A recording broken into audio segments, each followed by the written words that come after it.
Knicks family, what's poppin' is your boy. And I'm sorry about the connection issues. Sometimes that happens, but we have a lot to discuss tonight as Steve Mills was fired from his job today, ladies and gentlemen. He was fired. He was let go. He is no longer the president of basketball operations for the New York Knicks. So, ladies and gentlemen, we got a lot to talk about. A lot of stuff to shift through. A lot of stuff to shift through. You know what I mean? So,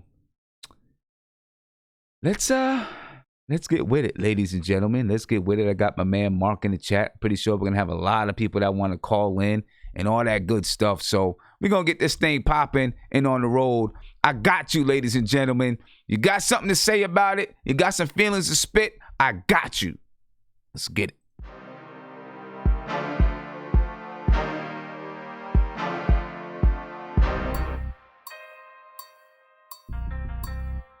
That's the G.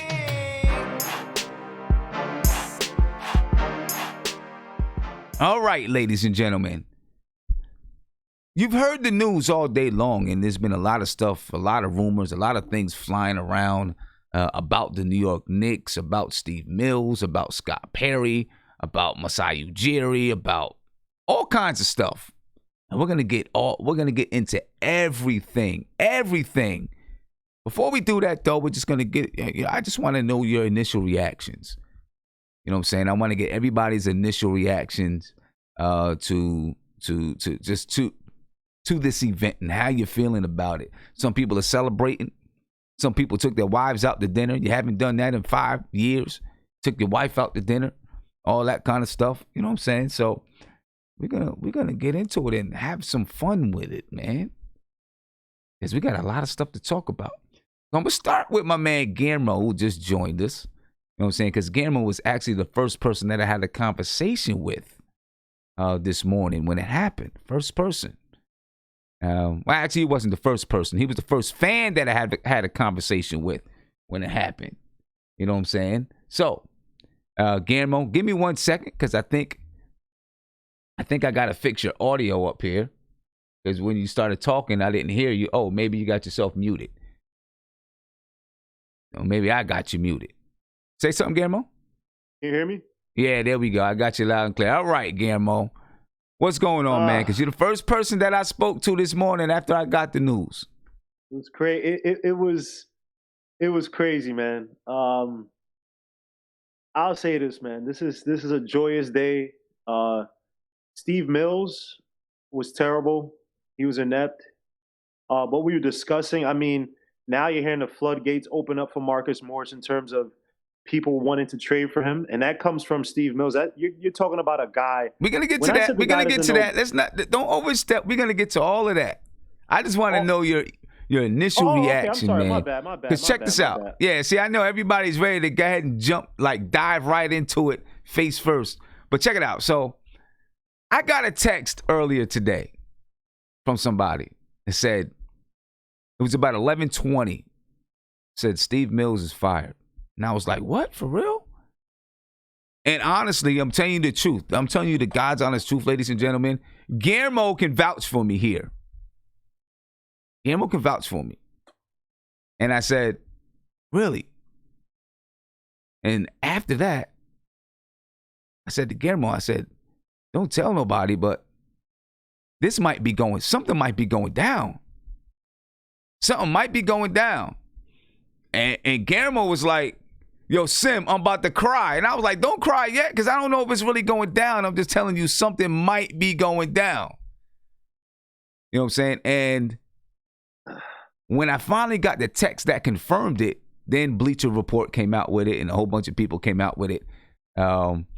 And it was just nuts, man. It was just nuts after that. So apparently on Sunday, on Super Bowl Sunday, when Steve Mills was seen leaving Madison Square Garden, the news had been, he was aware at that time. That's the reason why he left Madison Square Garden so upset, because he was aware. The situation was explained to him at that moment in time. Situation was explained to him, and obviously he left pissed off. He didn't. The next day, the Knicks were in Cleveland. He did not fly to Cleveland. The Knicks obviously didn't put out the news until after the Super Bowl and after the Super Bowl celebrations. And that usually happens. If something happens during the Super Bowl or during a large sporting event, they try to save it until those things are over with so that they don't, interrupt the attention given to the Super Bowl or whatever the sporting event is. I don't know if Guillermo really cried. Did you cry? You said you was going to cry. Nah, because I didn't cry, man. But it's like whenever there's a watershed moment, whenever there's a moment where that's a potential paradigm shifting moment where it's like, when you know the feeling when when I'm pretty sure when we drafted Patrick Ewing, you were like, oh, this is beautiful. You know what I mean? When you get that right coach, you get that right player, when you get that GM where it's like, yep, I know this guy means business, we're back in it. Now, we haven't had that with the Knicks in years, but you know what I mean? When you get guys who have credibility, you know what I mean? When you get a certain place, it just feels so good. And you just hold, and when it's like Dolan, look, Dolan is he's weird to me because, as I said before, I'm a fan of some terrible teams. And some of my teams don't spend money. And the thing with Dolan is that it's one thing if a guy doesn't spend money, right? Some billionaires don't become billionaires because some billionaires become billionaires because they're frugal. They don't spend money. You know what I mean? Or that's how what got him to the show. When you have a guy who literally, it's like you have a great product on the floor. You spend the money. The only thing holding you back is your ineptitude or you trying to meddle in affairs. If this guy hires the right guy, you don't understand what this could do for the Knicks, man. Like, in terms of resurging the freaking guard. I know people talk about the whole Mecca. The Mecca is dead. It is long gone. We have to we have to recreate the guard. We have to create the Mecca. We have to revive it and bring it back. And the candidates, I know it's tough, and I know we're going to get into it. But imagine if Dolan got the right GM, Sim. Just imagine, like, look at how many teams are out there that they were zilch or they were dead in the water, and with the right GM hire, then they got the right coach. Then they just drafted a few guys. They maybe didn't have the number one draft pick or whatever. They just drafted guys here. They signed guys here, and now they're perennial all-star teams. You know what I mean? Like, y'all don't, not say y'all don't, y'all obviously don't understand, but it's like when you see him fire a guy, and someone had on Twitter, and I told you about this. I think I showed you the post. I don't know if I did or texted you. When it said that the Knicks, it's not that Knicks don't have a culture. We have a culture of survival, not winning. And it showed Steve Mills from like all the way from Isaiah Thomas from all that time ago. If Dolan makes the right move, and again, people want to kill Dolan, he's still giving Steve Mills a job in organization. So for all the bad stuff you want to say about Dolan, he looks out for his friends or his people. So I give that to him because that is ridiculous that he's still giving this guy a job, but salute to that. That's I mean, loyalty. I'm not going to say it's ridiculous that he's still giving him a job because MSG as a company is doing well and he's been in MSG. So I'm not, he may not be good on the basketball side of things, but he may be good in other areas of business. Right. But Sim, you see it so many times where if some of the top basketball guys have been with some organizations and they could think here and there or do this, blah, blah. Or with a guy who has a consortium of businesses, blah, blah. He don't put those guys on. He just, once you're fired for the most part, you are gone. He did the same thing, I think, with Glenn Sather from the Rangers or whatever, kind of like switched them around and stuff like that. Or no, he held on to him for a while or whatever until things kind of improved. Like, I'll give that to him. But this is a moment that the Knicks where it's like, if this guy makes the right decision, you know what I mean? I know Masai Ujiri, but you got guys like Kevin Pritchard. I know we're going to get to it. But we're going to get to it. We're going to get to it. So let's not jump. I just want your reactions. Let me get to Mark, right? Let me get to Mark because Mark keeps freaking rubbing his hands together like Birdman. So please just. Yeah, Mark was on the ledge. His feet were hanging off and dangling. And this today was like the cop coming and grabbing Mark by the back of the shirt and pulling him off the ledge. That's what this was. You know what I'm saying? So Mark, What's up, man? Give us your initial reaction. Let's not get into anything about, other GMs, other presidents, the trade deadline. We're gonna talk about all of that. All right. So let's not get into all of that yet. I just want your reaction.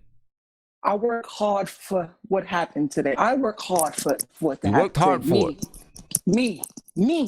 Okay. Me, my countless whining or complaining with whatever y'all judge how I come on this show lately from February trading deadline till today. I've been complaining, but for the right things. But I've been very unstable. I've been going to institutions from day to day to try to get right, just so this day can happen. And God, He did what was needed to be done, was to get rid of that little devil that was in that organization, that was, as I said, was trying to keep his job other than helping the Knicks. That's what he was doing. That's what he was doing, Sim. And Lord came today. After besides this happening, I had a great day. But this, luckily, I wasn't in Manhattan and it didn't pop on my phone. Luckily, I was on the train and it didn't pop on my phone when I got out the train, because I probably would have looked retarded screaming. But God did what was right. Shout out to the fans in the Garden. Every time the Knicks stunk it up, they screamed. I just don't want to put this all on me, because, the people in the Garden did their job. Because you say you want to put this all on you. What are you talking about? I don't want to take all the celebration of what happened. I want to give a little piece to the fans. Okay. Because the fans that paid their hard-earned money, their dollars. And I'm not talking about the travelers, the ones that come here and just want to see a game. I'm talking about the real fans that pay their yearly subscription to anything towards the Garden. I thank you for yelling, for saying sell the team, because Dolan don't like those things. That little hobbit don't like it. And I'm glad it's in his craw. But today, Sim, there's the victory. There's one more down, and let's say 3 more things I need to happen. All right, so what's the one more down? What's the one more down? Oh, no, I know Scott Perry's gone. Like, he's legitimately gone. What's the one more down? What is the one more down? Oh, the one more down is Julius Randle. He needs to go. Well, we're not talking about players. Yeah. I'm talking about front office. We're going to get to players and all that kind of stuff. What is the one more down? Are you talking about Scott Perry? With your power, the universe will be mine. Yeah. Hold on for 1 second. I don't know what just happened here. Yeah, I don't know what just happened there. Sorry about that. What's the one more down? Scott Perry's gone. He's gone. Right? He's gone. So he's not even worried about my mind. I'm happy. He's gone. Julius Randle's next up. And Marcus Morris. So, okay, why do you think Scott Perry is gone? Well, we're going to talk about players. We're not at players yet. Because from everything that I've heard and read, Scott Perry is well respected around the league as well as in the Knicks organization. Yeah. But Dolan never liked him in the beginning. How do you know that? Huh? How you know that? Oh, come on, man. I got no, not come on. How do you know that Dolan never liked Perry from the beginning? Because I'm going to say this. I think, right, Perry and Mills had a lot of differences of opinion in the way that things should go down as far as how the vision for the Knicks with the trade deadline, where the Knicks were going and things like that. And I feel like, because of those, they're split, Dolan kind of understood where Scott Perry was coming from. Right? And listen, I'm saying this on good information. I'm not just honestly. Right? Now, I'm not saying that he cannot be fired. I'm just saying it's on good information that he has some trust within the organization. Scott Perry does.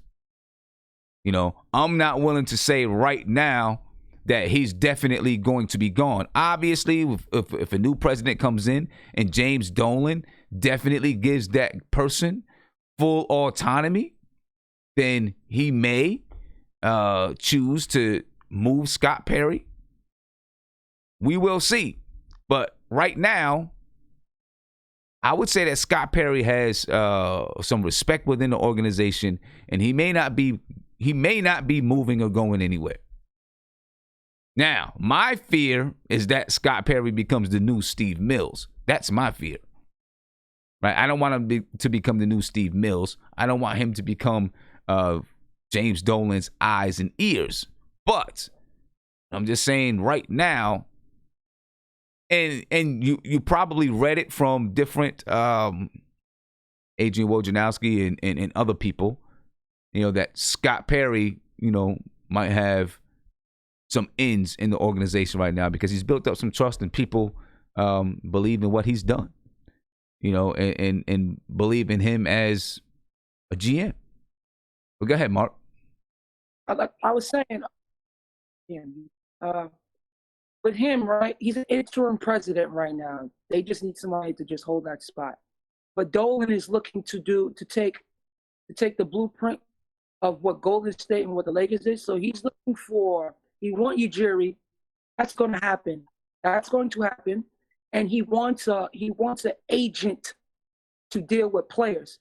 So in that case, he wants what Golden State did with Bob Myers and what the Lakers did with Rob Pelinka, because he is tired of doing it the old way. He wants to do it the right way.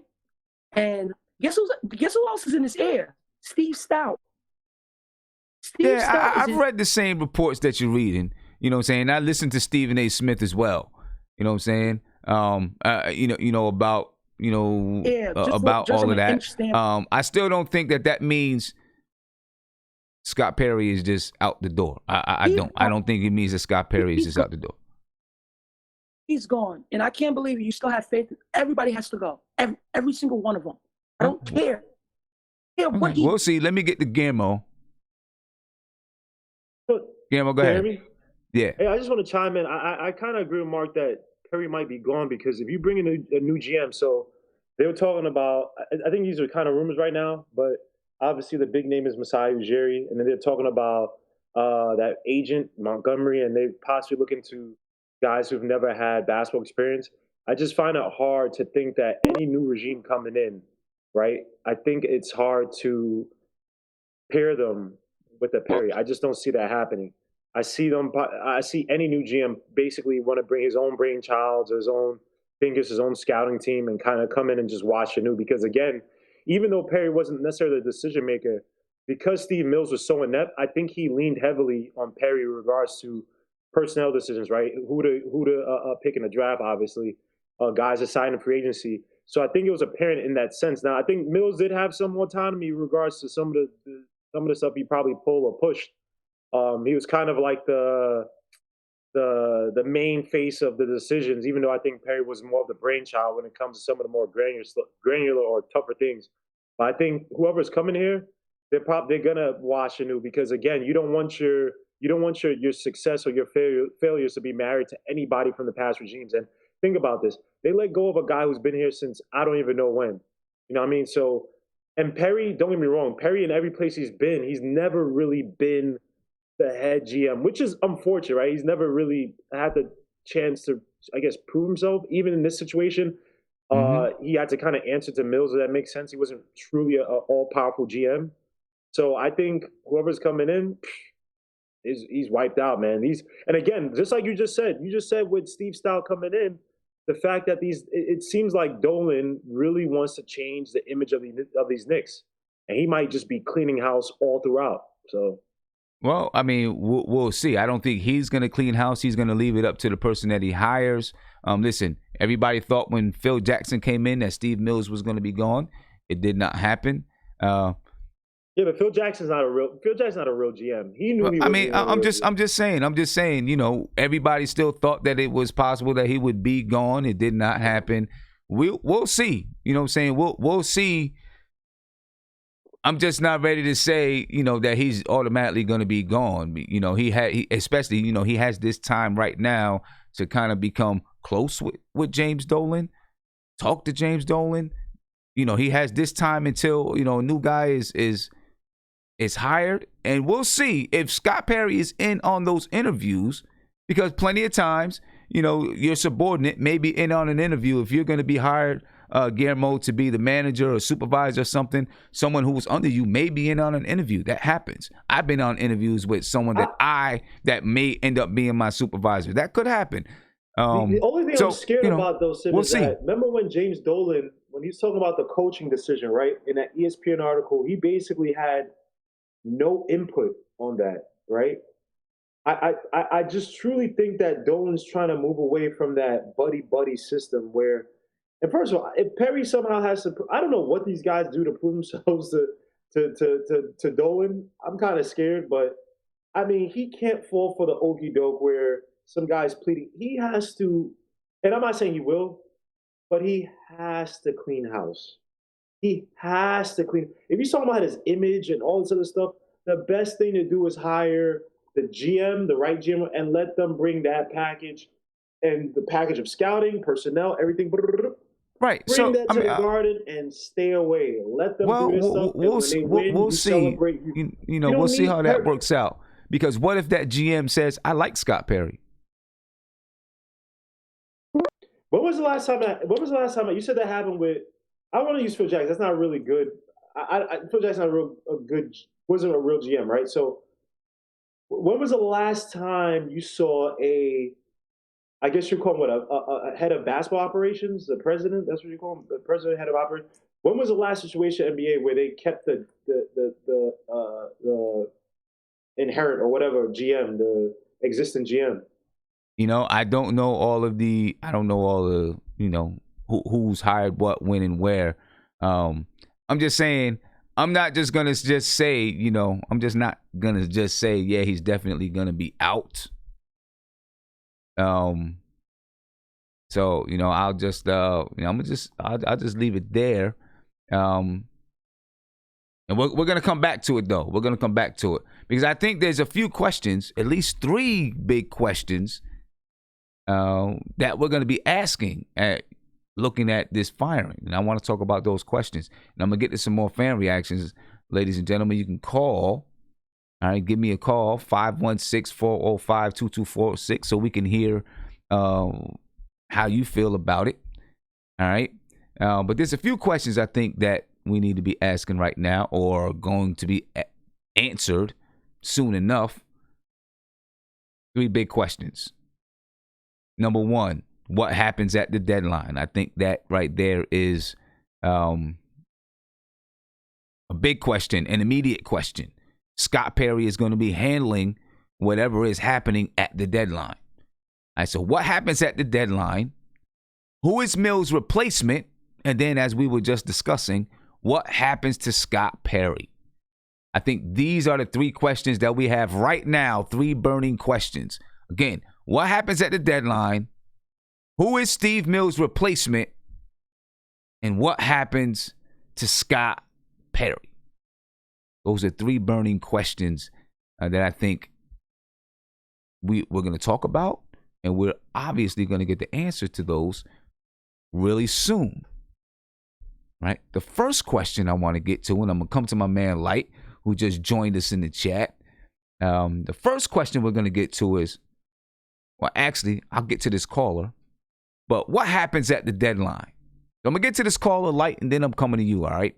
What happens at the deadline now that Steve Mills is gone and Scott Perry is in control, for as much as we know, as the interim president? What happens at the deadline? Caller, you're on live with Nothing But Knicks. What's popping? What's going on, Woj? Tim, my bad. Yeah, okay.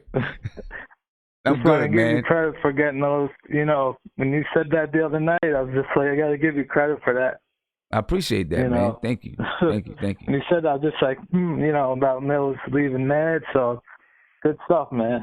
Gotta I give you appreciate props, that. man. Um, You know, but I can't get too excited right now just because we have to see the next step. You know, who do we get as the new president, and you know, what kind of work is he gonna do? You know. what do you think happens at the deadline now? Now that I mean, from everything I'm hearing, you know, a lot of these guys on the 1-year deals could be out. I'm hearing Peyton, unlike the Knicks, on Instagram, and they're saying Morris said he was saying bye to reporters last game against Cleveland, and I think I'd say Morris, DSJ, and I think those two, will probably be gone. I'm not sure who else. I don't see them trading, you know, Randall, you know, but yeah, Morris. I think Morris is definitely going to be gone. yeah, Right. And this is just based on the same things that I read that you read. You know about Marcus Morris, and yeah. you know Steve Mills was a proponent of keeping Marcus Morris. Scott Perry was a proponent of trading Marcus Morris. Therein, That's right where there dysfunction lies, starts, man. You know, can't a have two difference guys, you know, in between. charge that, you know, basically have different views on everything, you know? That can't work like that, man. Yeah, I mean, therein lies a difference between, you know, the two guys, right? One guy wants to keep Morris, one guy wants to move Morris. Exactly. And, you know, we'll see how that's going to play out. Yeah. That's what probably the biggest thing. What type of package? What'd you say? What kind of package do you want for Morris if we trade him? I mean, obviously a first round pick. You know, my thing is this: a first round pick, and I don't want to take back any money. Right. You know what I'm saying? That that's what I'm looking at right there. First round pick and not taking back any money. You know, that's we're gonna trade Marcus Morris. That's what I want. Right. You think we could get a first and a shooting guard from the Clippers? Shamit? I would be really happy if we could do that. You know, because I'm not just going to trade to the Clippers just for their first round pick. It's going to be like 28th, or I got to get a good young asset. Right. Yeah. I mean, it's going to be in the low first round. Right. Low first round draft pick. You know what I'm saying? Yeah. We'll see, man. We'll see. Hey, I appreciate your call. All right. All right. Thanks, man. Have a good one, I bro. know there's some other people that want to get in on the conversation, so definitely have a good one. Appreciate it, man. All right, man. You too, Peace. man. Thanks. Yeah, Marcus Morris is definitely on the block right now. They've made that clear. All right. There's rumors about the Knicks having discussions with the Los Angeles Lakers about Kyle Kuzma for Marcus Morris. There's, Shams reported that, right? According to Shams, Knicks have exploratory conversations on Lakers forward Kyle Kuzma. There's also discussions about, obviously, with the Los Angeles Clippers, with Marcus Morris. I think I read, Trez Harrell, Shamit, and maybe a first-round pick or something like that. So we'll see. We will definitely see him to get to another phone call. Caller, you're on live with Nothing But Knicks. What's popping? What's popping, Sam? Worldwide West, Long Island. What's good with you, bro? Big fan of the show. Yeah, man. So, today was a good day. We got rid of a serious problem in New York. But so we can't celebrate too much because the real work is yet to be done, And we still got to hold these guys accountable because it seems like anytime this franchise takes one step forward, they then take two steps backwards. Like when we fired Phil Jackson, everybody was super happy. Then we signed Ron Baker and Tim Hardaway Jr., which crippled us, right? So we can't make any wild moves like that moving up right now. I want to know what your take is, and you may have mentioned it, but I don't agree with giving up 2 draft picks, first-round picks from Masai Ujiri, a guy that's almost like the Carmelo deal. Like a guy who's going to be a free agent after next year. I don't really expect, this is not a huge summer, you understand? So it's not like there's anything imperative that we need to do. If the franchise trusts Scott Perry to an extent, then they should trust him to make a good decision on this draft, you know, and kind of like, let's just tread water until next year. I don't think that it's wise to give up two first-round picks just to get him a year earlier in a summer that there's no real big difference he's going to make because they're rebuilding. So in a rebuilding case, you know, unless they're planning to trump the rebuild, but if they're rebuilding, chill out for another year and then get him, sign him, throw him whatever amount of bread he wants, you know. And you also shouldn't limit the search to one candidate. You know what I mean? You never know who could be laying in the background who wants a job. Like you said, Jerry West. I mean, it doesn't hurt to reach out to him, you know. Colangelo, Sam Presti. A lot of people coming down on Sam Presti for trading James Harden. But you got to remember, they're a small market team. That was the owner who didn't want to pay the luxury tax. That wasn't Sam Presti. The owner, if that was Dolan who owned the team, he would have been like, yo, throw him the bag, and they would have kept him. So, you know, he drafts well. He built a team well. You know, I think they need to explore all options except for Rich Kleiman or anybody who's an agent turned whatever they want to turn. Like, we cannot afford to hire somebody who's a rookie, who's never done the job of team building right now. This is a critical juncture. We need to hire somebody who's legit with experience, not just a big name either. The guy, whether he has a big name to me is irrelevant. He has to have a track record of knowing how to build a team and have a team around him, and Dolan's got to let him do him. You know, and I don't think we're too far away from that. You know, these laying down the groundwork for something good. I heard there was a trade offer to the Knicks, Marcus Morris for Landry Shamet, Mo Harkless, and a first-round pick. You know, that to me is an awesome trade because I think Shamet, this is his second year. You know what I mean? And he's a defensive player. He can knock down a shot. He has a high IQ. You know, I don't know. I think that would be a wonderful trade. You know, and it kind of made absolutely no sense for us to want to keep Marcus Morris this year without flipping him for an asset and then exploring signing him in the offseason, you know. And I think the nail in the coffin for Mills certainly was whatever decisions he was trying to make this trade deadline. But I think that even before that, him failing this summer, like something happened. There's something happened that we don't know about, that there was a unfortunate sequence of events that led to his trading prematurely that guy KP, right, with the pretense of us believing, and I say us, meaning I believe that management believed that they were going to get a superstar. Now, I don't know if it was a Durant injury, but something along the lines went wrong, right? They had Dolan feeling one way, and then they changed, and something happened, and that is the point in which we put all this hodgepodge free agents together and have this calamity of a team that we have now. So I think, you know, he's holding him accountable for that and other things that he's done, which is awesome. So that's pretty much want to hear your reaction. No, I mean, I think, you know, definitely, listen, anytime things get into crisis, you know, James Dolan is going to do something. We know that, you know what I mean? And Steve Mills was the obvious, he's the obvious common denominator for the last 20 years. So there was no doubt that was going to go down. You know what I mean? Now, were there internal battles between Scott Perry and Steve Mills?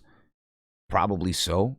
You know, and, you know, from what I've read from Mark Berman and other places, there were internal battles between the two, at least in recent weeks, leading up to him being fired or moved to another part of the organization because, from what I understand, he's still going to be part of the MSG board of directors. Talking about Steve Mills. So,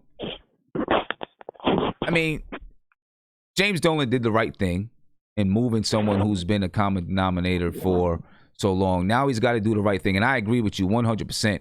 You know, you can't bring in these agent guys who have not run an organization. You're looking, I mean, when you look at places like Golden State and you look at the Lakers, there's different, it's a little bit different, right? Because they probably have a structure in place and all that kind of stuff as far as their basketball operations are concerned. You know, with the Knicks,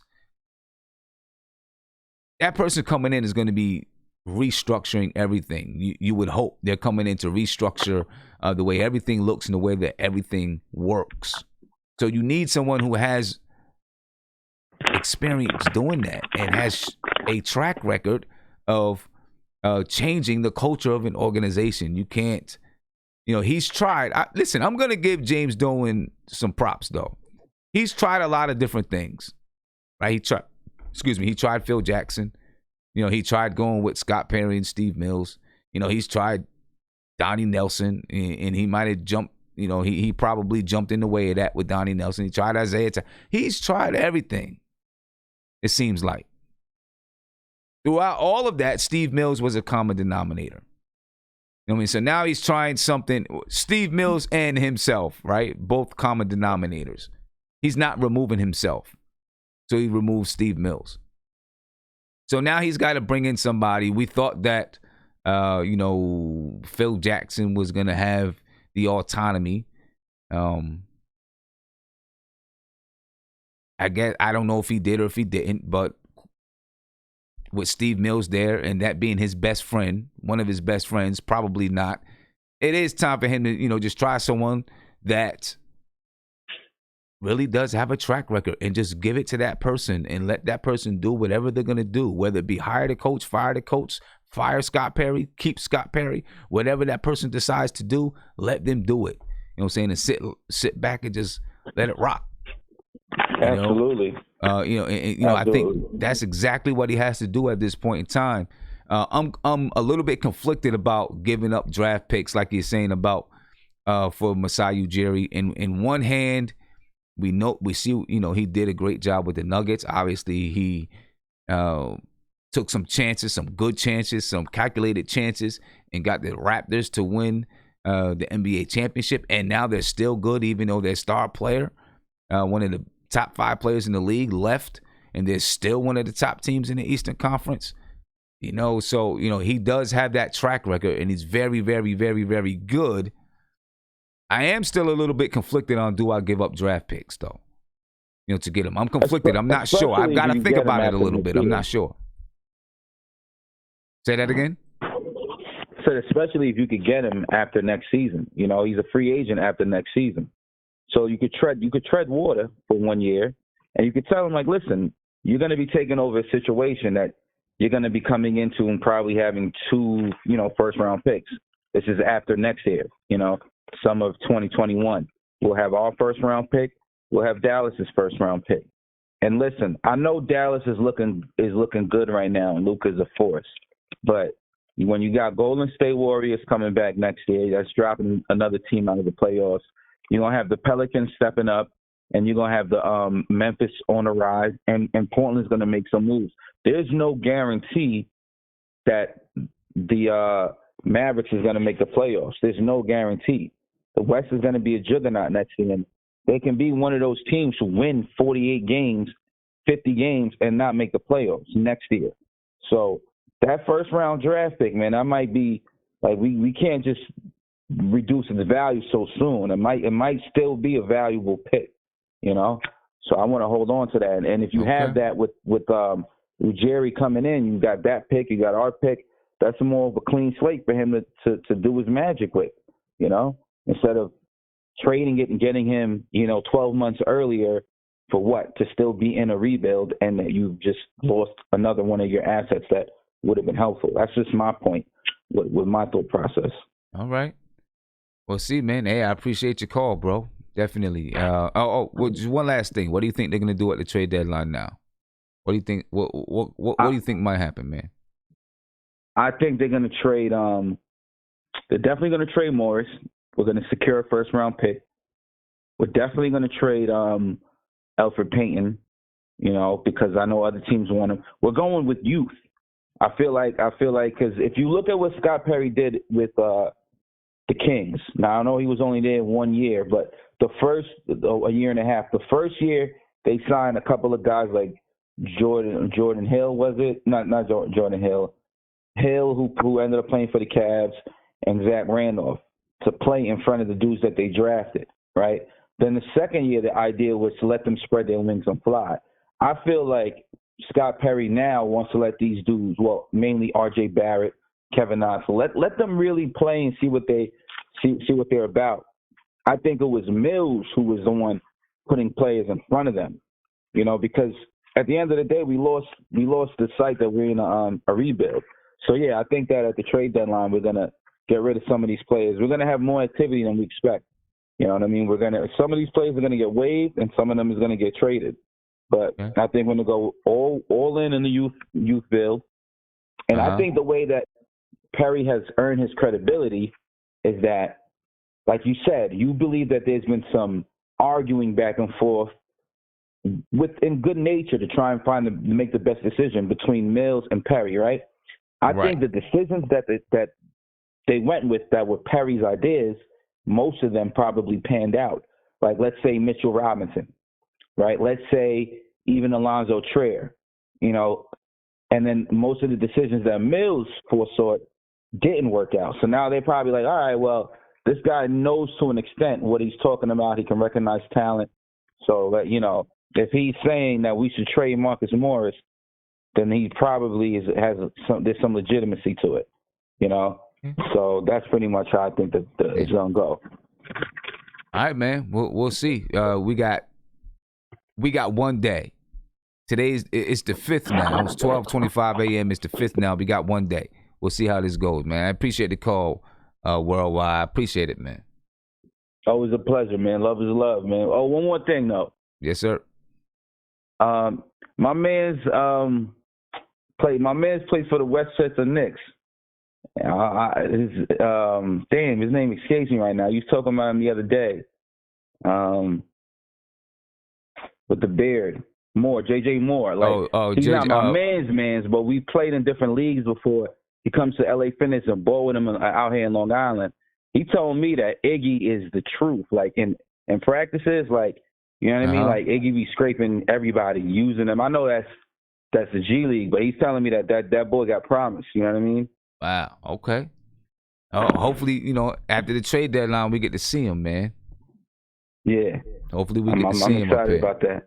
Yeah. Maybe we can give JJ Moore a call up too. I don't know who you know in the front office, but I'll ask him. Give my man JJ a quick little 10-day contract so he can get a bag real quick. Get him up there, let him do something. Yeah, he can hoop though. Yeah. I watch him in person. He can ball. He can definitely ball. He developed too, because like 3 years ago he couldn't hit that 3-point shot. Yeah, my man, he could shoot now. You know what I mean? He got a reliable jump shot. He's a little older there, so. You know what I mean? They're probably not really looking to call him up, but I guarantee if they did call him up, he'd be a decent role player, 3-and-D guy. Yeah, he definitely can ball, man. Hey, I appreciate it, man. Love is love, man. Enjoy your night. No doubt. All right, peace.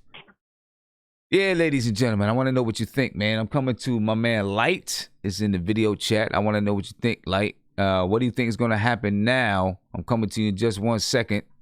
What do you think is going to happen now at the trade deadline? What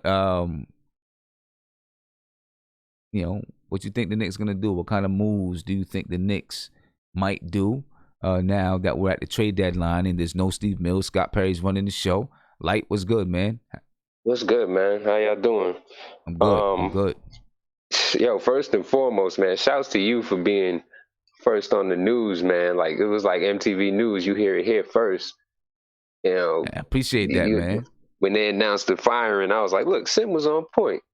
First thing that came to my mind. Yeah, appreciate that. Yeah, but as far as the trade deadline, what do I think is going to happen? Yeah. So what happens now? You know what I'm saying? Now that Scott Perry's running the show. They about to blow it up.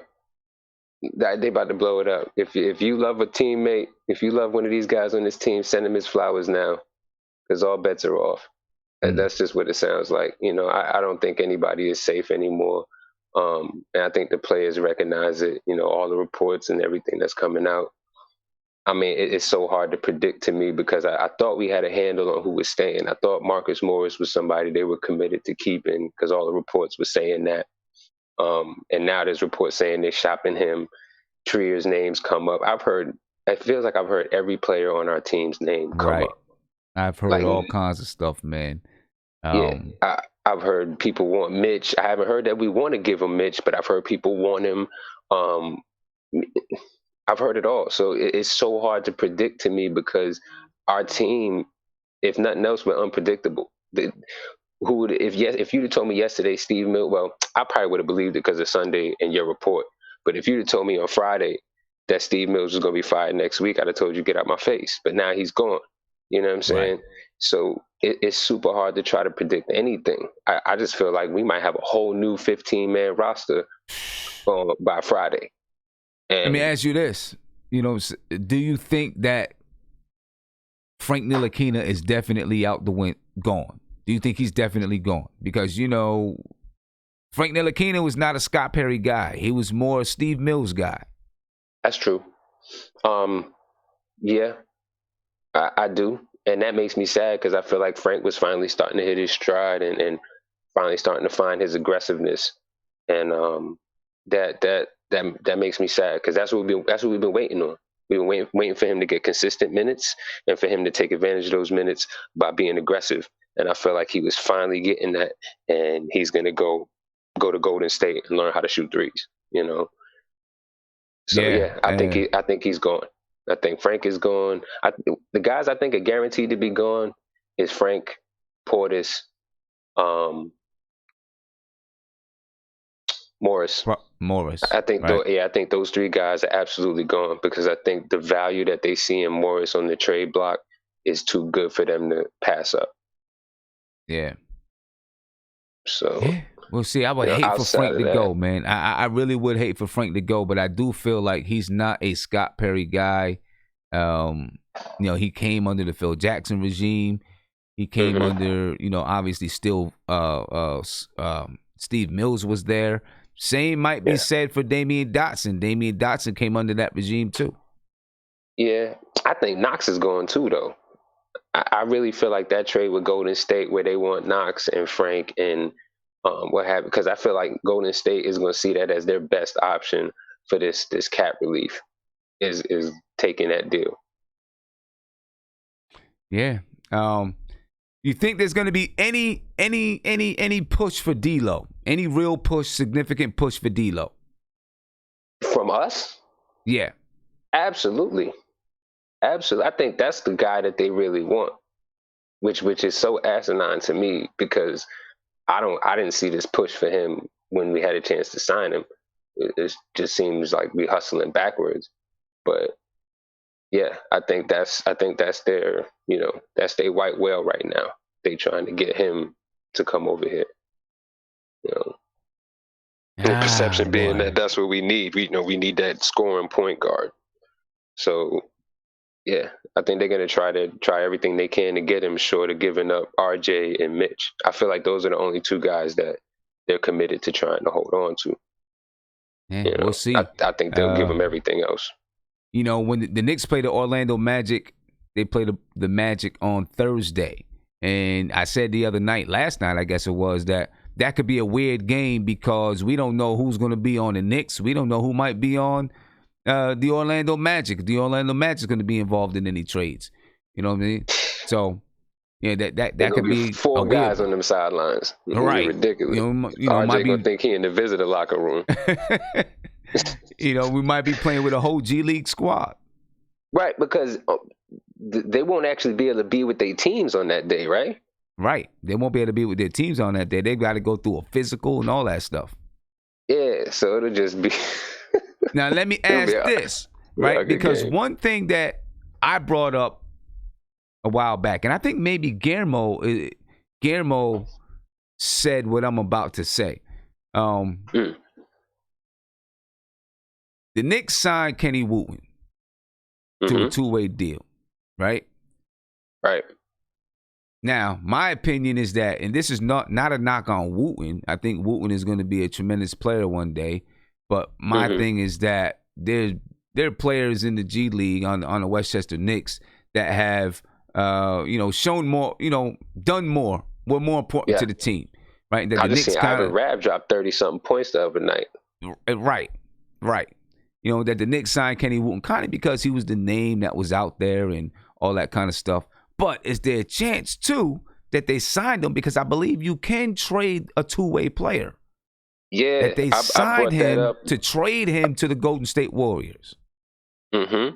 I brought that up when it happened. I'm saying because I gave you credit for pointing out that there were other dudes on that team that were better, and I tried to look up, how deep is Kenny Wooten's game, and all I could find was a whole bunch of dunks, rebounds, and blocks. So I didn't understand why we jumped on him until I said, well, everybody else was interested. Golden State was about to go grab him. So they said, yeah, let's keep him. So I absolutely think that they're going to put him into whatever trade, because I believe Viv hopped in and said, yes, you can trade two-way contracts. So, and that's why, to me, it makes sense for us to have picked him up on a 2-year, two-way contract. So that way, when we trade him, they'll not only have him for this season, they'll have him for next season too. Yeah, right. So yeah, I can see him definitely being a part of whatever trade goes down with Golden State, because Golden State was one of the first names that they popped up, said they was trying to go grab him. Yeah. We'll see, man. It's gonna be a lot going on in the next couple of days. I'm gonna be right by my camera and my mic, ready to, you know what I'm saying? It's gonna be my luck though that when something drops, I'm gonna be in the middle of a basketball game or something like that. Absolutely, you know what I mean? absolutely. I'll call a timeout and run. You need a partner, man. You need somebody to be on high alert with you, man, so they can have your for back. real. I'll call a timeout and run to the bathroom right quick. There it is. That's you know what I'm saying? To jump on. Oh yeah. I'll probably get a technical foul or something like that. All right. So the next question, man, we talked about, we kind of talked about what happens at the deadline. We'll get back to it. Mark, I want to find out from you, Mark. What do you think happens at the deadline, man? And then I'm gonna get to the next question. But what do you think happens at the deadline? Real quick. Give me your summation real quick. Morris is gone because we almost dodged a $64 million 4-year deal with Morris. So he's gone. He's most definitely gone. I think Trier's gone just for the fact that he's not going to get playing time here, and they want to see him, they want to see him get playing time somewhere else, which he would. And my hoping it don't happen, the Frank trade, because Dolan still is looking over who's coming in and who's going out. But I'm still scared that they might trade Frank. But Morris and Trier, those are my for sure two. That's going to be gone. That's really going to be gone. But Morris has to go, because knowing that Steve Mills wanted to give him $64 million for 4 years, that don't cut with me. You gotta go. You gotta go. So those two things is going to happen most definitely. Okay. All right. Even though I don't want to see Trey go. I don't want to see Trey go because I don't want to see either one of those guys go, man. I read the report that says that, and there's so many reports out there, I just didn't have time to chop them all up and show on the stream, but you guys have read them too, I'm pretty sure. I read the report that Alonzo Trier, that the Knicks are looking to move Alonzo Trier so that he can get some playing time. Yeah, they like him, but they like him. My thing is, play him. I mean, you're going to move him so he can play? Play him. It hits my heart because you could utilize what he does, and he has the personality to play here. That's the thing. I don't like giving up players like that because it's very fickle here, and you have to have a fortitude to play here. You can't be weak and play here, and I think he has that personality to play it, and he's efficient. That's what surprised me and made me even love him more. The kid is efficient for what he does. It baffles me that the reason why he does not play. But like I said, man, I'm mad that he might get traded because they like him, but they want to see him somewhere else. They just want to. It makes no sense. It really does. But Marcus Morris got to go because that first round pick, I think it's the Brooklyn pick, that can be a very good. that can be a top 15 lottery. And the fact that the way the lottery is now, you can go from 11 to 4, just like the Lakers. So you do that trade with the Clippers if they have it and collect assets so that when the next guy come in, he could do a whole lot with a whole lot of assets. So that's what I want to happen. All right. So let's talk about this now.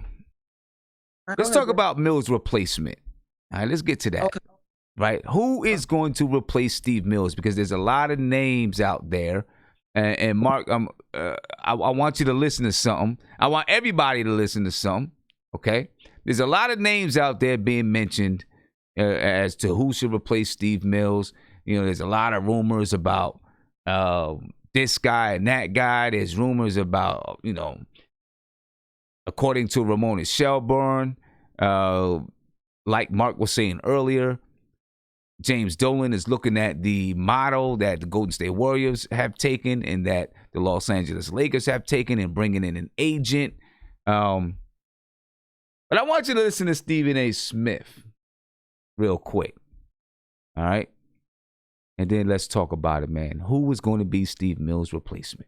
You've got notable names, people bringing up names like Jeff Van Gundy or whatever. I'm not buying that. I don't see that happening. I think Mark Jackson needs to keep his phone on because he could get a call. In terms of executives for the New York Knicks, while Perry is running on an interim basis for the presidency, here's Scott Perry. Here's the reality of the situation. You're going to hear names like Lynn Merritt from Nike because of his relationship with a multitude of players and how he's expected to retire in short order in the very near future. You're going to hear other names like Masai Ujiri, but you ain't getting him out of his contract in Toronto, in my opinion. The name I would ask you to keep your eyes on is Kenny Smith of TNT. This is an individual that his name has been mentioned before as an executive. He would love to be an executive for the New York Knicks running basketball operations. He's from Archbishop Malloy, right there in Queens, New York. He's got New York roots. When he speaks about basketball, you're going to listen. The likelihood is that somebody like him would hire Mark Jackson, who everybody here in New York City is clamoring for, myself included. Why, Sage? Because remember I said this, and I've said this on many occasions. The New York Knicks don't just need a coach. They need a voice because nobody wants to hear from Dolan because you don't trust him. Steve Mills is relatively quiet and timid to such a degree in terms of speaking. You need somebody that's going to speak to the media, that's going to speak to New Yorkers, and when they open their mouth, every damn body listens. That's Mark Jackson. That's Kenny Smith. Keep your eyes on Kenny Smith. Okay. He wants to be an executive. Mark Jackson wants to be a coach. It's right there for everybody to see. It's just a matter of whether or not James Dolan is going to do it. All right. So there you go. That's what I want to ask you, Mark. Kenny Smith. Let me get you unmuted. Kenny Smith. How you feel about Kenny Smith replacing Scott Perry and hiring Mark Jackson as the head coach? I've worked in marketing, and Stephen A. Smith, man, he could make anybody. He can get anybody to do what he wants Dolan to do. No, neither of them, Tim. And I'm telling y'all right now, Ujiri is who Dolan want. Ujiri, it's to a point Dolan said he will wait. He's going to wait. If he can't get him now, he's going to wait another year to get Ujiri. He wants Ujiri, and that is it. He's been wanting Ujiri for 5 years. He wants Ujiri because he likes his style. And I like Ujiri because you know why? The dude puts his foot down. With the players who he gets, he keeps it a buck. He makes sure he know how you feel. Listen, he drafts well, he scouts well, and on top of that, the dude is respected throughout the league. Remember, he fleeced us for that first round pick with the Bayani trade. He has the ability to do things that I don't think Kenny Smith can do. And I wouldn't even give him a chance because I'm not listening to Kenny Smith. Sorry. You're a good analyst. Cool. Mark Jackson? No. We don't have a Steph Curry here to make you look good. So no. Sorry. Your offense is very black. No. Not happening.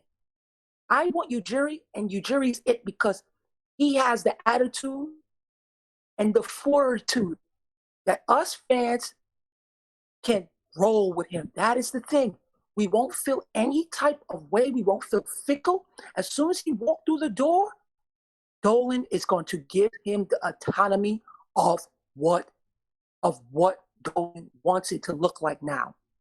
So right now, what Dolan's going to do is just looking at agents, just if he can't get majority, because a lot of people don't know that Perry's contract has a opt-out, which is this year. So in that case, what Dolan's going to do, he's going to look at an agent, and if he can't get your jury now, he's just going to sign someone for that year until he get his main guy. And it's to a point, I will wait a year for him. Because 2020 ain't nothing happening this year. I will wait for you, Jerry. I will wait for him. So are you willing? Are you willing to give up draft picks for you, Jerry? No, because I know you, Jerry, want to be here due to the fact that he wants to be here because remember he talks about his other business, which is in Africa. So he wants to use New York to put light to what's in Africa, to the basketball side in Africa. It was either Washington, because Washington wanted him. Washington was going to give him the autonomy or was going to overpay him to get him. But he knows that the Knicks, because, and there's an article out with him, he was trying to get out. He was trying to maneuver his way out since December. Yeah, because I'm about to get to that. Masai Ujiri, this is what Mark is talking about right here. All right, and I'm going to read this. This is from Mark Stein, ladies and gentlemen. Mark Stein from the New York Times.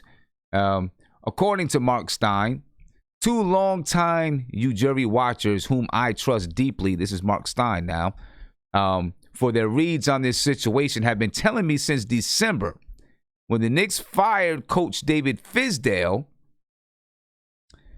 after a 4-18 start that Ujiri intends to maneuver his way to the Knicks after his moves helped the Raptors win the championship last season. Both watchers went so far as to proclaim that Ujiri may even try to bring along Bobby Webster, Toronto's well-regarded general manager. One told me he is convinced that Ujiri's relationship with the Toronto team owner, Larry Tenenbaum, is such that the Raptors would ultimately bless the move if Ujiri wants it bad enough. That's according to Mark Stein, ladies and gentlemen, of the New York Times. So we will see if that actually does happen. And there's been many reports about executives that the New York Knicks have interest. All right. Obviously, you heard Stephen A. Smith talk about Kenny Smith. Right. There's the CAA dude. Let me see if let me get his name real quick. The guy from CAA that is interested in interviewing for the New York Knicks. His name is Austin Brown. He's among those who's been given internal consideration for the Knicks presidency opening, according to Ian Begley. According to Adrian Wojnarowski, of course. Masai Ujiri's been Jim Dolan's dream candidate. But, things that are complicating the entire situation is Ujiri's contract. And the Knicks are reluctant to give up draft compensation. So we'll see what's going to happen as far as this presidency is concerned. The thing is that what he needs to do, like World Wide West said earlier, is make sure he scours the earth. You know what I'm saying? I will submit my resume. And if I submit my resume, I'm going to have Mark, and I'm going to have Light, and I'm going to have Guillermo to be my, someone's going to be the GM. Someone is going to be the assistant GM, and, whatever it is. And if Nate comes along, I'm going to have Nate pushing buckets. You know what I'm saying? I have Nate pushing buckets. But, yeah, so I'm going to put my resume in. I'm joking. All right. But I don't know how long of a process this is going to be, right? According to Adrian Wojnarowski, the process could be a lot shorter than a lot of people think.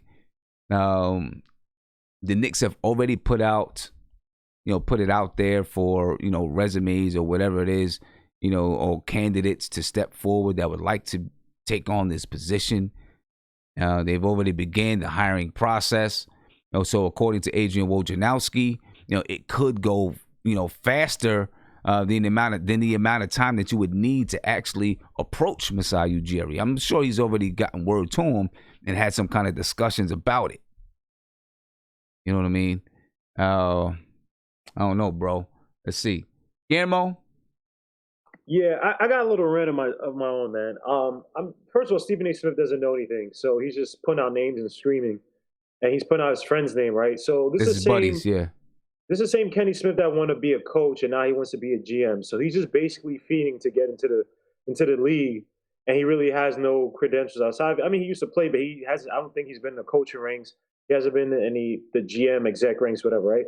And this is why I get tired of these guys, right? So they know why Mark Jackson's not getting hired, right? It's because of his, strong Christian views and his views allegedly, I guess, on homosexuality, blah, blah, right? But because the NBA is so woke and they don't want to touch that, now they want to try to punt it off on us that we should be the ones to hire Mark Jackson when everyone else has basically shunned Mark Jackson. And then they get on us, but this is the same ESPN that gets on us on a lack of professionalism, a lack of getting the right execs, and a lack of this and that we don't run our organization right way. So you want us to hire Kenny Jet Smith because he analyzes games on TNT, which is, even though they're knowledgeable in their sports, they're also a parody joke show, not parody, but a joke show where they make a bunch of jokes. And then you also want us to hire Mark Jackson just because you like Mark Jackson, someone in there, despite the fact that you don't tell any other teams to hire Mark Jackson. And it sounds stupid because, again, Kenny Smith has no experience. So we're going to forego guys who, at the very least, guys like the guy from the CAA, who they have connections to free agents. Even though I don't think free agents want to come to Knicks like that, the top ones, but you forego having that access to talent. And then on top of that, if you had a Masai Ujiri, which I agree with Mark, I think they've been angling for Masai Ujiri to come here. The guy's won a championship with the Raptors. I think he has, like Mark said, he has a good relationship with the GM. He's probably going to, I don't think it'll be as where we have to give up draft picks or whatever, because obviously if you give up draft picks for Masai Ujiri, that means wherever he goes is going to be hamstrung by those lack of draft picks, right? This guy won him a championship that they probably never expected in their lifetime. So I think it'll be a lot more easier. And so for us, for guys like Stephen A. Smith to just say that crap, he's trying to compete with the Ramona Shelburnes and the Wojs who actually have knowledge and connections to this stuff. And he's just yelling out and screaming out names. Like Mark said, he's a great marketer. He knows how to market, but honestly, he has no substance in a lot of stuff he's talking about because Kenny Jet Smith, the guy was not crying, but he was begging, pleading to be a coach. And now you want to put him as a GM? You think it's that easy? Like, nah, come on. Well, let me not jinx it because we did have Steve Mills here for I don't know how many years.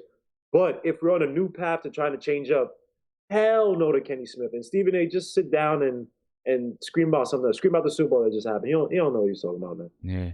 Yeah, no, Kenny. Yeah, we'll see. So here you go. According to Adrian Wojnarowski, Dolan has already had conversations with one possible candidate, or sources tell ESPN. The process for a successor is likely moving faster than the time needed to wait on a Ujiri courtship.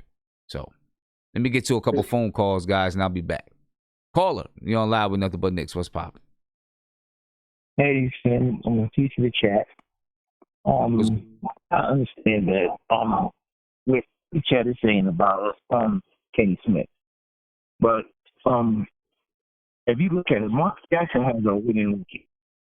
I like Mark Jackson as a coach. And so that's what we need to start going with. They done hired people that never coached before, that was assistant coaches. They hired a person that wasn't even a coach before. He just was playing with the Lakers the year before.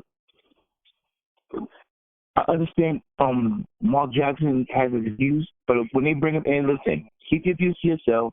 We hired me to coach. Mark Jackson. The other day there was something on YouTube where few people, but the other day it was what's his name?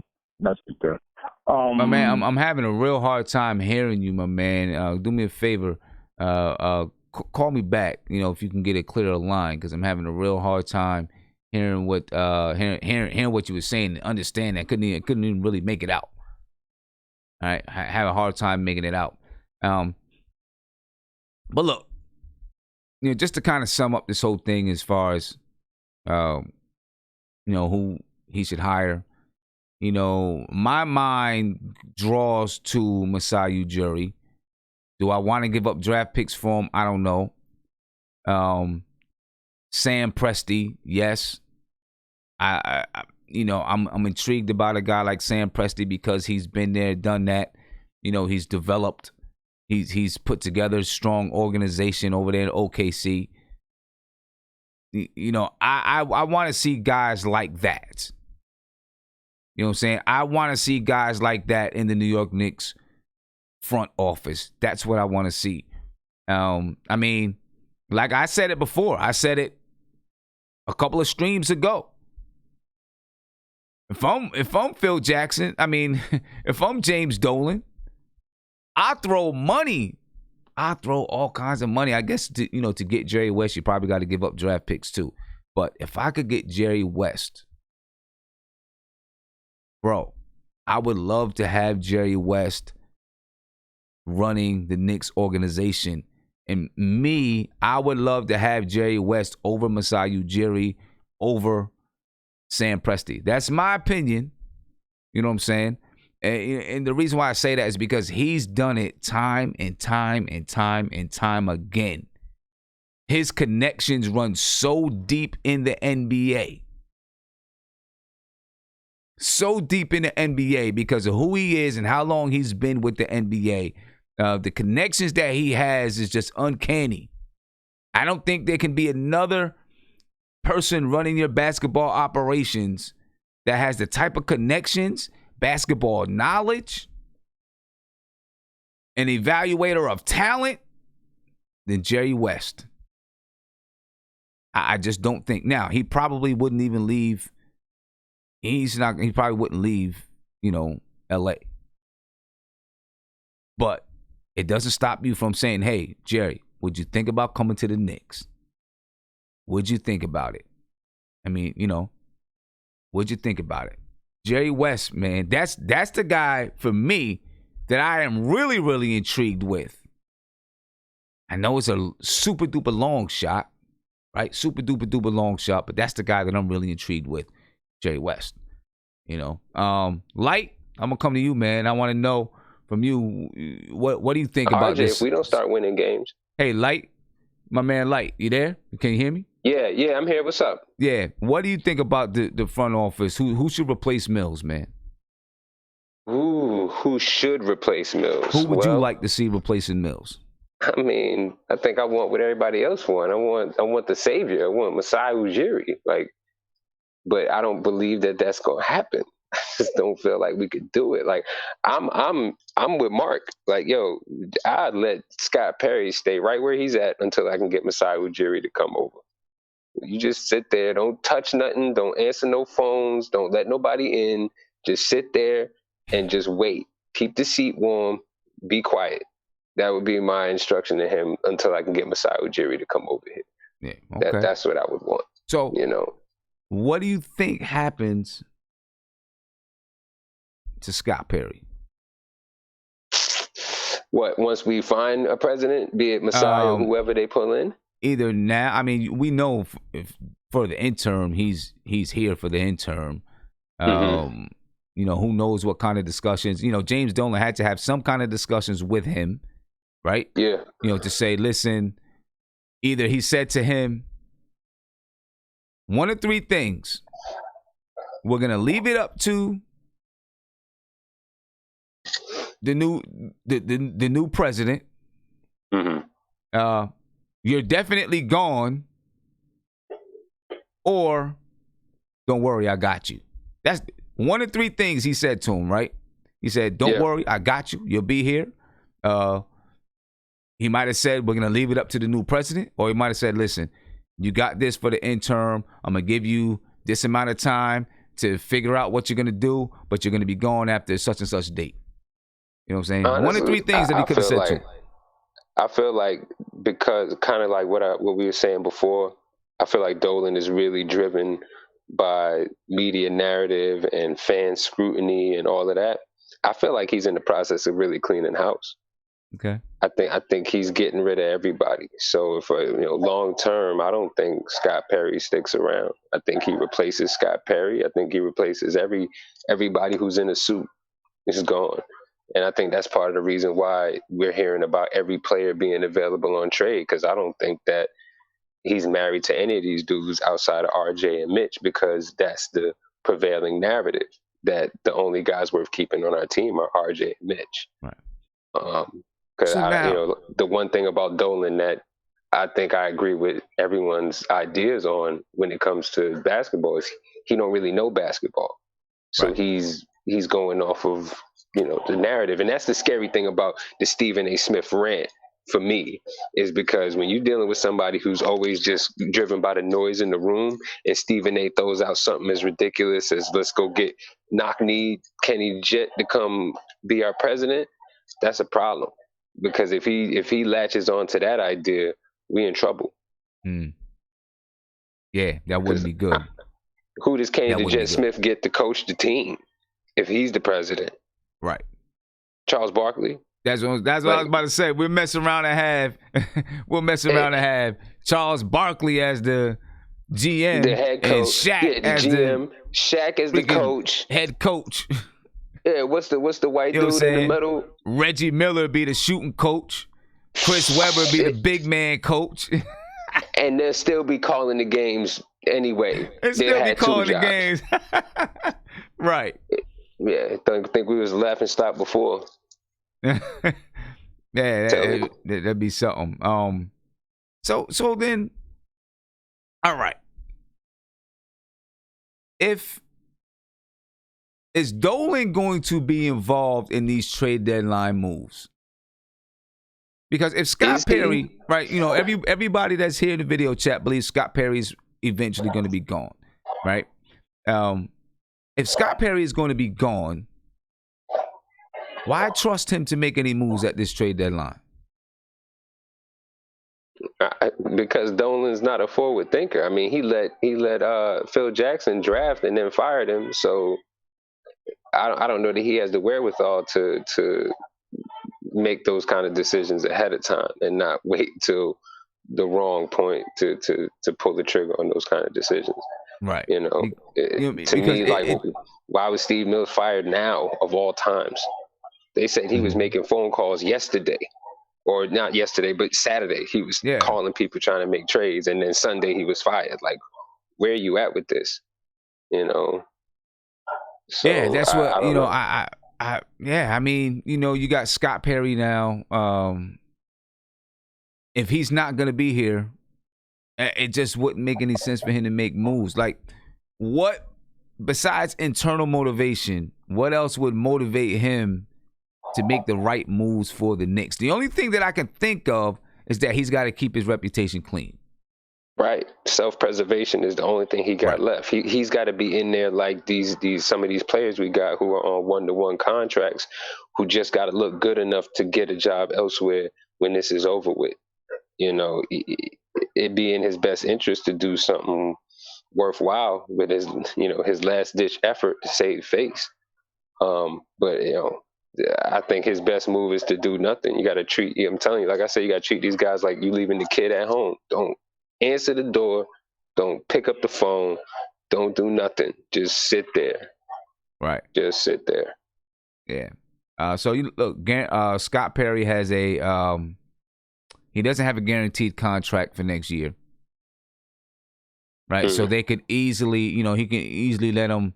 Basically, with Scott Perry and Steve Mills, they both had the same kind of a contract where both sides, James Dolan and Scott Perry, would both have to choose to opt into the contract. Right? Steve Mills had the same thing, and I believe it ends this season. So at the end of this season, both guys could just say, hey, I don't want to be part of this. You know what I'm saying? James Dolan said, I don't want you Scott Perry says, I don't want to be part of this, and move on. And I guess it just looks better. The one thing I say about James Dolan, he's a loyal guy, it seems like. Loyal to a fault, right? I mean, look, he's stuck with Steve Mills for 20 years. He's stuck, he had Herb Williams for however many years. You know what I'm saying? Working for the organization. You still got Starks around for years. You got Larry. And I'm not saying anything wrong about Starks and Larry Johnson and those guys. I'm just saying those guys here in the organization been around for years and years and years and years. You know what I'm saying? It's kind of like what he does. It's such a backwards loyalty, though, because you loyal to these dudes, and then you fired. It's like, where's the loyalty in that? If you know you got a contract that both parties have to agree to at the end of the season for them to continue on, just finish this thing out and do it at the end. This is part of the reason why nobody believes in the Knicks, because we don't, like, he's loyal, but he's constantly like, it's like he's bipolar. It's like, I love you, and then today I'm mad you fired. Yeah, I mean, he is like that. You know what I'm saying? It's like he's got, when something like that happens, the chant that happens, sell the team. It's like he's got to take his frustration out on somebody. You know what I mean? There's no dog to kick in the office. He don't have a punching bag probably, so he fires somebody. Right.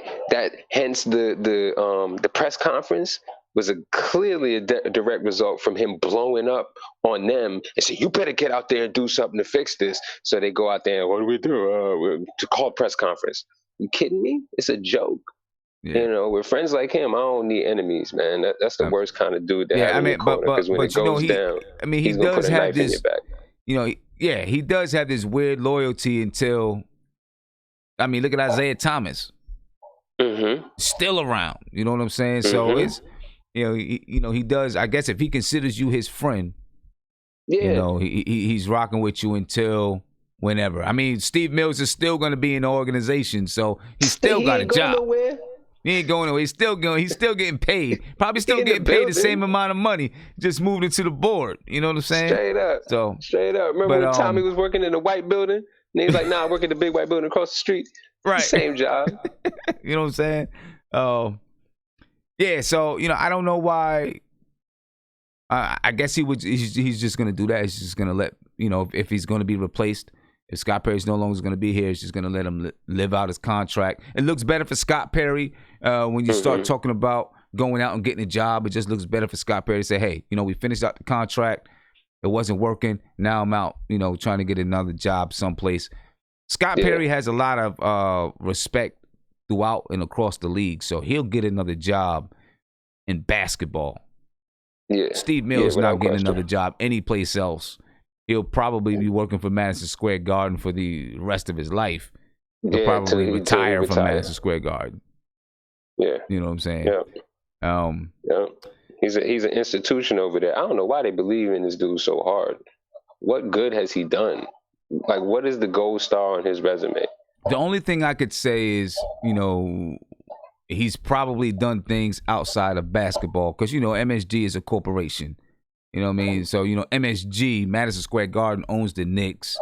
They no longer own the Liberty, but they own the Knicks. They own the Rangers. They own, different entertainment properties and stuff like that. So he's probably, has that kind of a business mind. Yeah.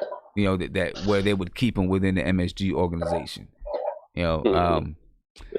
I will see, man. It's going to be interesting tomorrow, man. Tomorrow, it is now February 5th. It's 1:05 a.m. We got tomorrow, 48 hours? We got like 48 hours or something like that to the trade deadline, man. Let me get to a couple of phone calls, and I'm going to be back with you, all right? All right. Caller, you're on live with Nothing But Knicks. What's popping? What's going on, King? I'm good morning, brother. To you. How you feeling, and man? all the other callers that's watching and that's in the group chat, and everybody that's watching in the video. I'm a diehard Knicks fan, right? Mm-hmm. I'm a first-time caller. I've been a Knicks fan since Kenny Skywalker days, Gerald Wilkins, Ewing, early Mark Jackson. I do believe that coaching-wise, the Knicks should go after Pop.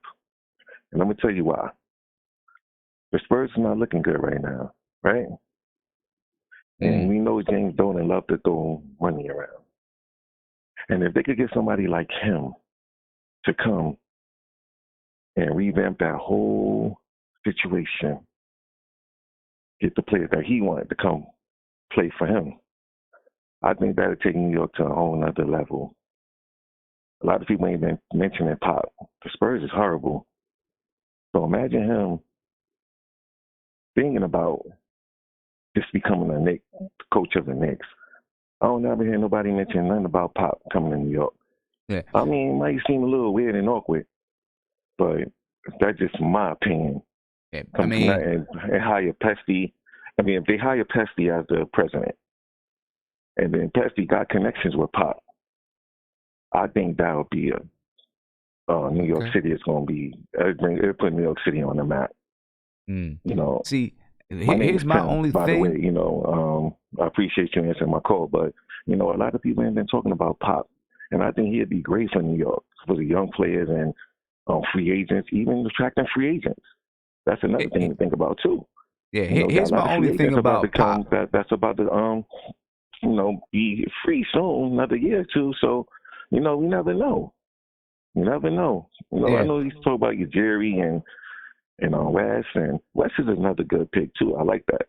But if they can get Pop, they talk about Mark Jackson and all these other coaches. No, Pop. My only thing about Greg Popovich is I don't Mm. think Greg Popovich would give the Knicks a second look. I really don't. You know what I'm saying? He's been around the league forever and knows. Right. You know, he's seen the organization. Him and James Dolan. I think they would bump heads like a mug, man. Yeah, I believe that. But you know, what if what if James Dolan give him that power? Give him the power to, because you know, we won a championship. We won a championship bad. New York City is screaming for a championship. The Knicks, we do that. It's owed to us diehard Knicks fans, for us to sit and keep hiring all these rinky-dink coaches and general managers, and we had a chance with Phil Jackson. What happened? Get him all that money. What did he do? You know, we had a good pick with Porzingis. Yeah, that was good. But at the end of the day, if you give Pop the opportunity and give him a little power behind it, I think that'd be great. And he get to pick his place. He get to bring who he wanted to bring. I think that'd be big. And James Dolan, that's one thing about Dolan. He is that type of owner that would listen, especially a legendary coach with that status, 5 rings. Come on, that'd be an honor, you know. And a lot of people are thinking like, what Pop with a fresh start? What if he want to take that challenge on? Like, you know what? That might be something good for me. I got 5 rings already in New York City, to bring a ring to New York. Then he retire. Oh man, his legacy would be up there. You know, so that's just something I just wanted to, you know, give the callers and people in the chat something to think about. You know, my name is Tim, by the way, and this won't be my last time calling in. Next time, I hope I could be in the video with y'all, you know, and get to talk a little bit more, Nick, talk with y'all. Yeah, definitely, you man. know, but I just wanted to throw that out there to you guys, you know, just something to just throw out. I'm watching right now. So, you know, I definitely want to just throw that out here. And thank you for taking my call. I appreciate it, King. Appreciate it, bro. Have a good one, man. All right. Yes, sir. We definitely love to have you join into the chat, man. We on to the last words, ladies and gentlemen. We're going to get some last words in. I don't know how much more we could talk about, you know, this whole thing. You know what I mean? I'm pretty sure there's other rumors out there floating around, you know, here and there. There's going to be plenty of rumors out there. So I'm going to keep you updated as much as I can. I'm going to keep jumping on as much as I can. You know what I'm saying? If anything happens, I'm going to be on it. I just hope it doesn't happen. Listen, tomorrow, actually, it can't happen while I'm coaching the game because I don't have a game tomorrow. Right? We got film session tomorrow. And the trade deadline ends at 3 o'clock on Thursday.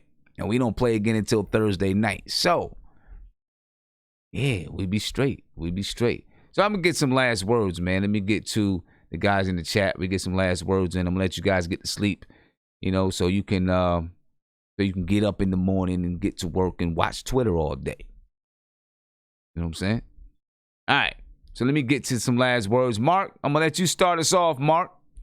Let you start us off, man. Give 30 seconds, man. Give me your last words, man. 30 seconds. Say this. God bless everybody. That is a. Say that again. I can't hear you, man. Oh, I said God bless. I said God bless every Knicks fan. All right. Starting today. Okay, starting today. God bless every Knicks fan starting today. So every other day you can go to hell, but today we start. Today, God bless you. Hey, Light, give me just about 30 seconds, man. Some last words. You said me? Yeah. Then I'm coming to Guillermo. Okay, yeah. Everybody hold your heads, batten down the hatches. It's about to get real. Just do whatever you got to do to calm your nerves, because the storm is coming. Winter's coming. So Coming. Yeah. just be prepared. Yeah, I feel you, man. I'm with you.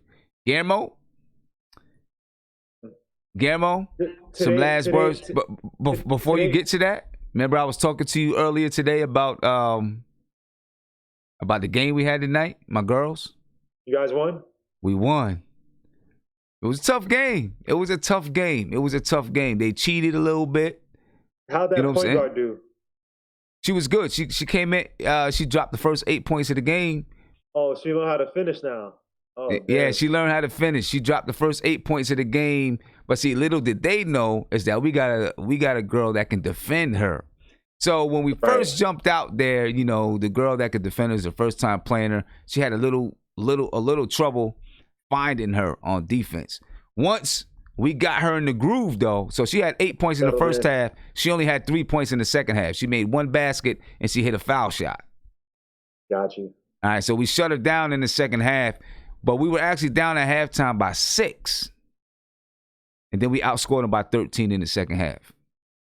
Nice, congrats. It was an important game. Congrats, it was an important game, man. We needed this game to secure home court advantage against them. Now we got to go try to knock off the first place team in a couple of games. See if we can do something against them. Their coach was mad at us. So peep this, right? In the third quarter, they're up by 3 points. They call a timeout. They go spread. All right?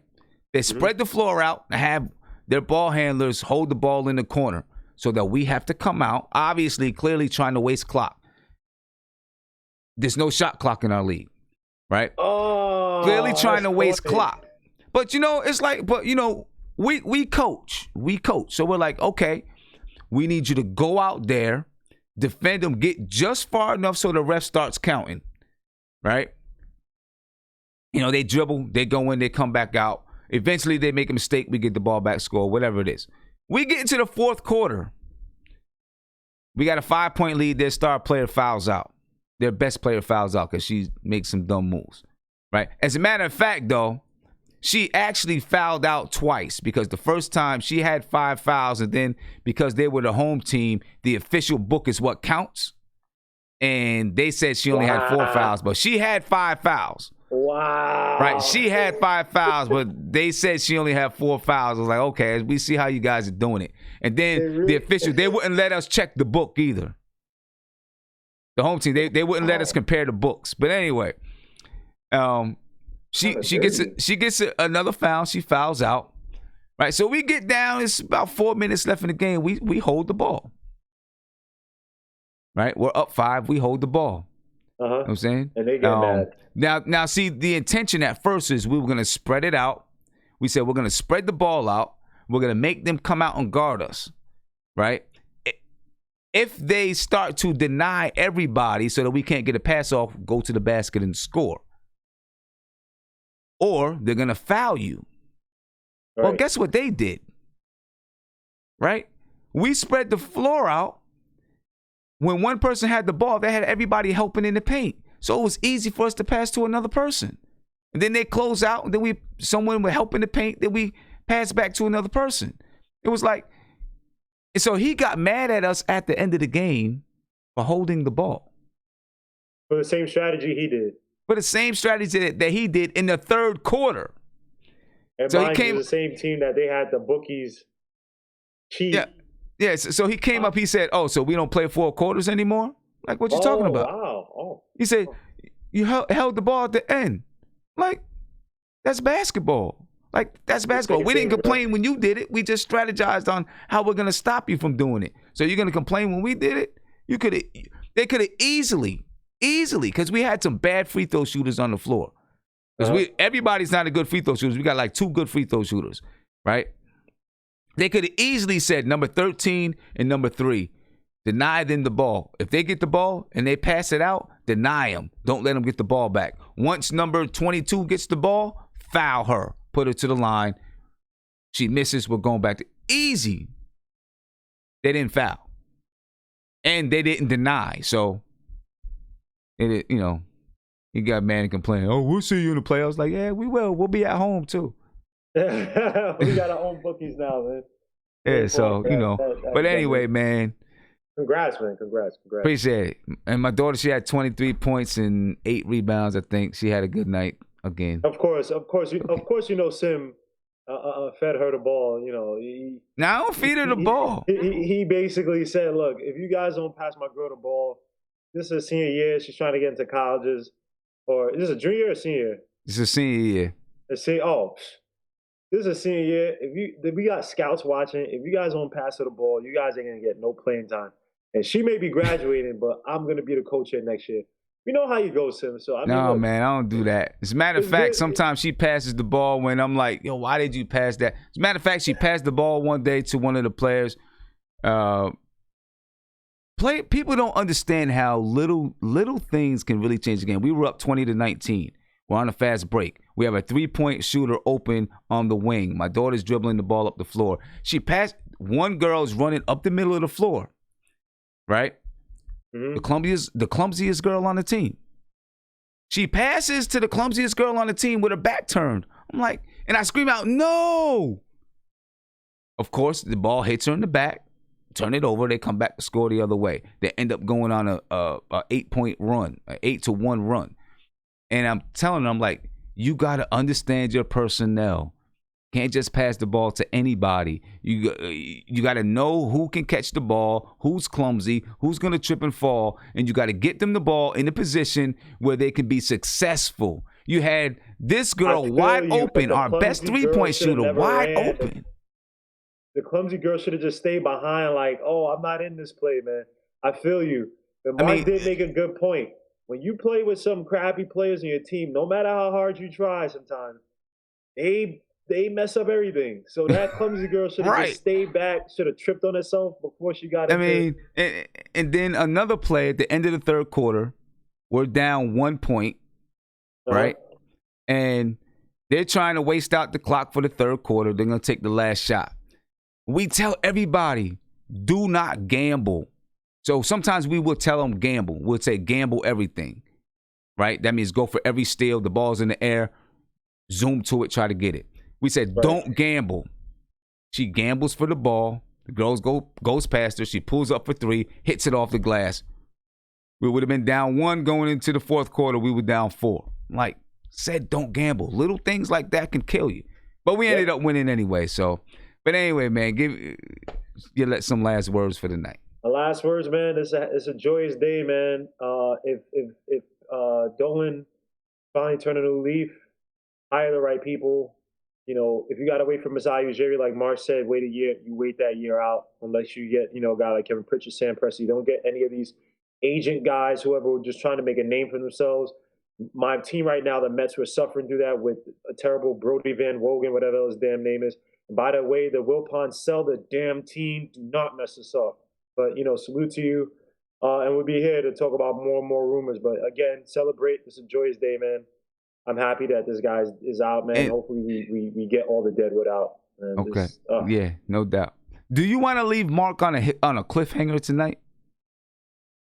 What's the cliffhanger? Do you want to leave Mark on a cliffhanger? Yes, I do. Yes, of course. We ain't even gonna let him answer the question.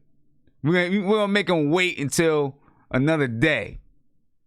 Remember the question you had for me earlier? Oh, I already asked him, but ask him again so that the chat can hear it. Yeah. Okay. So here's the question to Mark, and we're gonna leave the chat on a cliffhanger to see what Mark says. if the Knicks trade those 2 Dallas draft picks for Masai Ujiri, Look at Mark's face. did the Knicks win the trade for KP? Win that KP trade? If the Knicks trade the 2 Dallas draft picks for Masai Ujiri, did the Knicks win that Dallas Mavericks trade? Yeah. Look at him. He knows it's true. Look at him. This is pathetic. Yo, He don't want to say nothing. He don't want to say He doesn't nothing. want to say it. If Masai Ujiri gets us to the playoffs and whatever, and Mark still says we haven't won this trade, dude, Mark, you are delusional, bro. If we get Masai Ujiri, I'm just saying. And Sim, just to get on Mark, just to put more pressure, chat. I was talking to Mark, and I'm exposing him. This guy was pontificating about us potentially getting Giannis and AD to come here through Masai Ujiri. If he sits here and says that we don't win the trade with Masai Ujiri versus KP, he's fronting. He's lying because this dude was waxing poetic about the day that Giannis and AD come here because Masai Ujiri is gonna come here. So let's see how Mark answers. Yeah. We're gonna leave y'all on a cliffhanger. We're gonna let Mark answer that tomorrow. Yeah, we're going to let Mark answer that tomorrow, chat. Ladies and gentlemen, man, thank y'all. I appreciate y'all for being on with me so late. Almost 1:30 in the morning. We still got like 400 people in here, so I appreciate you guys, man. That's a lot of love, man. I love y'all back. I appreciate it. I'm out. Anything pops off, you know where I'm at. I'm going to be on, man. Probably catch y'all tomorrow. Peace.